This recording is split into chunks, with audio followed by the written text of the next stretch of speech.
Grabe si Dorian Finney-Smith, gigil na gigil din nagdakon harap-harapan si Miles Bridges. Pero bago yan, Anthony Davis gumawa ng history sa naging laban nila sa Charlotte Hornets. Paano ba naman ay tinapos lang naman ni Anthony Davis ang first quarter na merong double-double, 21 points, 11 rebounds at 2 blocks. Na meron nga itong 9 out of 12 shooting sa field. Ito nga ang unang pagkakataon since 1996 na may player na nakagawa ng at least 21 points at 11 rebounds sa kahit anong quarter lang. Hindi lang yan dahil pangalawa lang naman si Anthony Davis sa likod ni Giannis Antetokounmpo ng Milwaukee Bucks sa NBA history, na nakagawa ng at least 20 points at 10 rebounds sa isang quarter, at ginawa nga ito ni Giannis noong 2023 season. Habang tinapos naman ni Anthony Davis ang laro kanina na may 42 points, 23 rebounds at 2 blocks.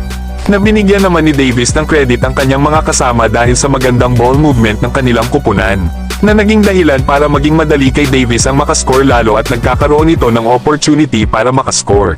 Pero sa kabila ng ipinapakitang performance ni Anthony Davis, ay hindi pa rin ito napili bilang starter para sa paparating na All-Star Game. At sila Nikola Jokic at Kevin Durant nga ang ilalagay sa front court. Pero magkaganon pa man mga idol, ay hindi naman yan ang mahalaga para kay Anthony Davis. At ang manalo nga sa championship ang tunay na goal nito ngayong season. Pero kayo mga idol, ano ang masasabi nyo dito kay Anthony Davis? Samantalang grabe talaga si Dorian Finney-Smith, laking tulong talaga sa Los Angeles Lakers. Lalo na sa crucial play na ito sa fourth quarter, may 1 minuto na lang mahigit ang natitira sa oras. 6 na nga lang ang kalamangan dito ng Los Angeles Lakers sa Charlotte Hornets. Pero itong si Dorian Finney-Smith ay hindi pumayag na makahabol ang Hornets sa kanila.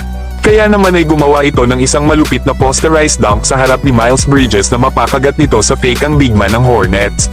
Dahil dito ay nakalamang ng 8 points ang Lakers, 110-102. Na matapos nga ang laro ay napasabi na lang itong si Austin Reeves sa dunk na ginawa ni DFS, na sana nga daw ay makagawa ito ng kagaya sa dunk na ginawa ni Dorian Finney-Smith. Na sinabi naman ni Dorian Finney-Smith sa kanyang post-game interview, na alam nga daw nito na susubukan ni Miles Bridges na i-block ang tira niya kung sinubukan nitong i-layup ang bola. Kaya naman imbes na layup ay dunk na lang ang kanyang ginawa na may confidence. Kaya pala gigil na gigil si DFS sa kanyang dunk mga idol, ito pala ang dahilan. Lalo at alam naman natin na isang mahusay na shot blocker din itong si Miles Bridges. Kaya maganda sa pakiramdam ang makagawa ng isang posterized dunk sa kalaban. Tinapos nga ni Dorian Finney-Smith ang laro na meron itong 6 points, 5 rebounds, 1 steal na may positive 13 sa plus-minus. Na dahil naman sa panalo na ito ng Lakers ay meron na silang record na 26 wins and 18 losses. Pero kayo mga idol, ano ang masasabi nyo sa performance nitong si Dorian Finney-Smith?